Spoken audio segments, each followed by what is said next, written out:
left the first half, I told you about how I got started doing magic when I was a little kid. And I always practiced, read books, studied magic since I was really young. But I never had the courage to actually show it to anybody. Especially growing up, I never told my friends that I did magic. I kept it a secret from everybody. Because I always thought maybe if I told people or I showed them some magic tricks, they might think I'm a little dorky, right? A little magic kid. So I would spend a lot of time by myself making magic tricks that I read out of books, things that I found around the house, like with cardboard and duct tape and paper and yarn. And I would do this every day after school. See, I would take the bus home, and I'd run down my street to my house. I'd go in the front door, I would drop my backpack at the entry, run upstairs, wouldn't even take my shoes off. My mom hated that. I'd go to my room, and I'd close and lock the door. I'd go to my window, then I'd lower the blinds. I would take my desk lamps and face them towards me. And in my imagination, that became my stage. That was my theater. That's how I started, with these simple little magic tricks in my imaginary theater, dreaming and pretending I was in places like historical Circus Kron in Germany, doing my show. Yeah, darn tootin'. Darn tootin'.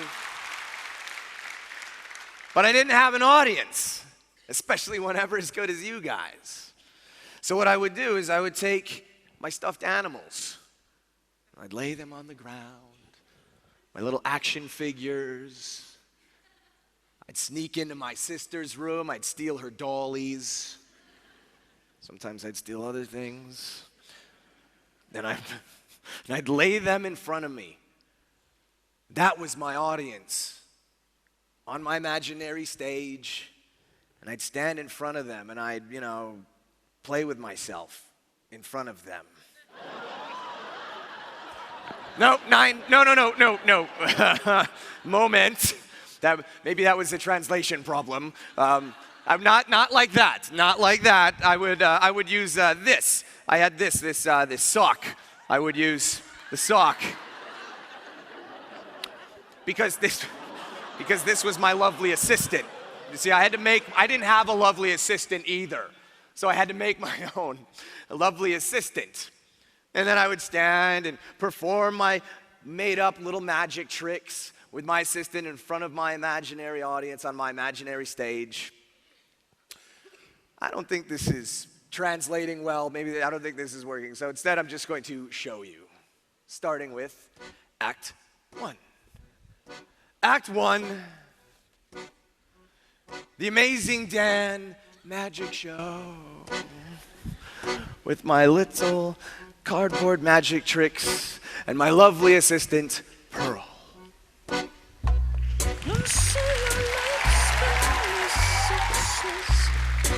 Oh, hang on. Moment. Her hair fell off. Don't worry, it will all end soon. Yeah, feisty. What's up, Pearl? Looking good. Okay. Magic. A little empty pot. Empty. Nothing inside. Now, I have my little magic wand. The crack of doom is coming soon. The crack of doom is coming. Yeah. Magic show. 2 handkerchiefs tied together. Rot und blau. Slide it through my hands and now it turns green and yellow.